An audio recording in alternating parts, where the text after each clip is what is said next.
Halo semuanya, saya Ulfa.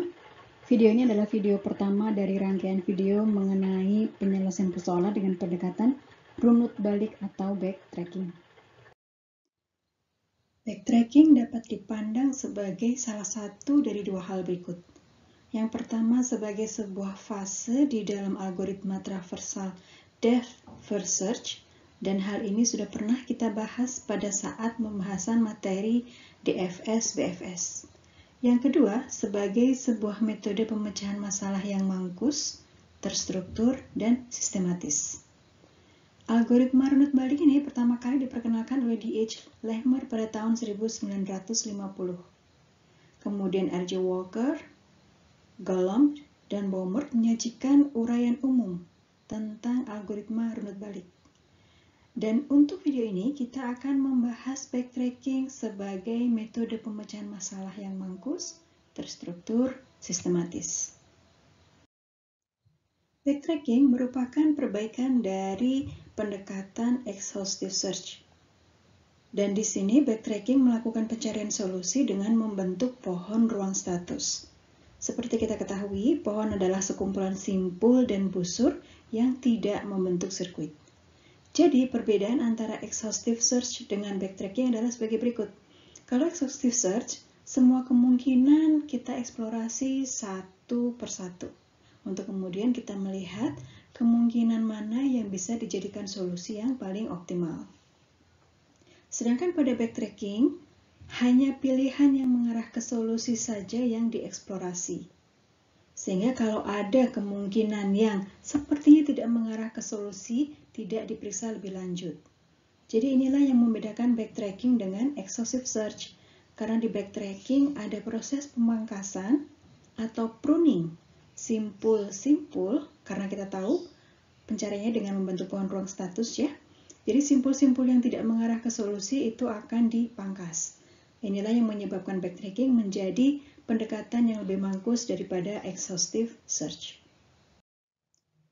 Properti umum dari metode runut balik atau backtracking itu ada 3. Yang pertama adalah solusi persoalan. Kita representasikan solusi persoalan sebagai suatu tuple atau vektor solusi yang terdiri atas elemen solusi 1 hingga n. Setiap elemen solusi itu merupakan anggota dari suatu himpunan solusi. Nah, biasanya himpunan solusi untuk elemen pertama, kedua, hingga ke n itu sama. Contohnya di sini misalnya himpunan solusinya adalah 0, 1, berarti setiap elemen nilainya bisa 0 atau 1. Tapi tidak menutup kemungkinan juga himpunan solusi dari setiap elemen itu berbeda-beda. Properti yang kedua adalah fungsi pembangkit yang gunanya untuk membangkitkan sebuah nilai untuk suatu elemen solusi yang akan menjadi bagian dari solusi akhir nanti. Kemudian properti yang ketiga adanya fungsi pembatas, biasa direpresentasikan dengan B atau bounding function ya, yang menilai untuk elemen solusi hingga tahap itu, X1 hingga XK, apakah kombinasinya itu mengarah ke solusi atau tidak. Jika fungsi pembatas B ini bernilai true, maka pembangkitan nilai untuk elemen selanjutnya atau tahap selanjutnya itu dilanjutkan. Berarti dia tidak melanggar batasan yang ditentukan. Namun jika fungsi pembatasnya bernilai false, maka kombinasi elemen solusi hingga saat itu dibuang. Artinya ada sesuatu nih yang dilanggar batasannya, sehingga tidak dilanjutkan untuk diperiksa. Untuk pengorganisasian solusi metode runut balik atau backtracking adalah sebagai berikut.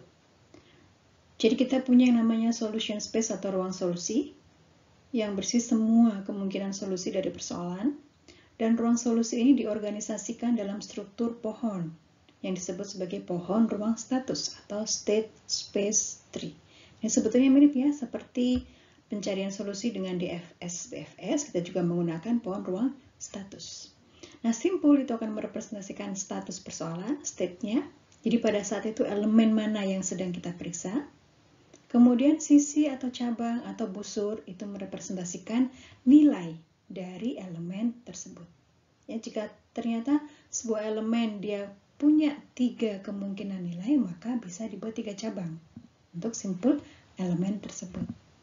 Kemudian lintasan dari akar ke daun itu adalah solusi yang mungkin. Ya, solusi yang mungkin, walaupun belum tentu dia nanti pada akhirnya menjadi solusi akhir. Nah, seluruh lintasan dari akar ke daun itulah ruang solusi kita. Yang tadi ya, semua kemungkinan dari solusi persoalan. Nah, sekarang mari kita lihat bagaimana properti umum dan pengorganisasian solusi untuk persoalan knapsack 01 atau integer knapsack ya, dengan n atau itemnya ada 3. Yang pertama, solusi persoalan. Jadi kita akan merepresentasikannya dalam bentuk tuple dari 3 elemen dengan himpunan solusi dari setiap elemennya itu adalah 0 atau 1. 0 artinya elemen atau item tersebut akan dimasukkan dalam knapsack. 1 berarti item tersebut tidak akan dimasukkan dalam knapsack. Kemudian untuk properti yang kedua, fungsi pembangkitnya ini akan membangkitkan nilai 1 atau 0 untuk setiap elemen solusi. Nah, untuk fungsi pembatasnya adalah kombinasi nilai untuk elemen solusi yang saat itu sudah diberi suatu nilai, itu bobotnya tidak akan melebihi knapsack. Jika dia tidak melebihi knapsack, maka pengisian nilai untuk item selanjutnya itu dilanjutkan. Nah, tapi kalau ternyata untuk kombinasi hingga tahap itu dia sudah melanggar kapasitas knapsack, dalam hal ini adalah M, gitu ya, maka dia tidak akan dilanjutkan untuk dieksplorasi tahap selanjutnya, karena kombinasi itu sudah melanggar batasan. Dia akan dipangkas. Nah, untuk ruang solusinya, ini bentuknya seperti ini. Ini adalah kemungkinan ya, semua kemungkinan solusi yang mungkin. Nah, nanti pada saat tahap proses pencariannya, mungkin pohon yang terbentuk ini akan kita pangkas untuk kombinasi-kombinasi nilai yang tidak mengarah pada solusi, yaitu ketika bobotnya untuk pengisian nilai tadi melebihi knapsack. Nah, untuk salah satu kemungkinan solusinya ya, itu adalah lintasan dari akar ke daun. Jadi contohnya adalah salah satu kemungkinan solusi gitu ya. Barang 1 diberi nilai 1, artinya dia akan dimasukkan dalam knapsack. Barang yang kedua diberi nilai 0, artinya dia tidak dimasukkan dalam knapsack. Barang yang ketiga diberi nilai 1, artinya dia dimasukkan dalam knapsack. Itu adalah salah satu contoh kemungkinan solusinya. Pada video berikutnya nanti kita akan melihat bagaimana pendekatan secara umum melakukan pencarian dengan metode backtrack. Demikian pengantar mengenai pendekatan penyelesaian persoalan dengan backtracking atau runut balik. Selanjutnya kita akan membahas prinsip pencarian solusi dengan backtracking. Selamat belajar!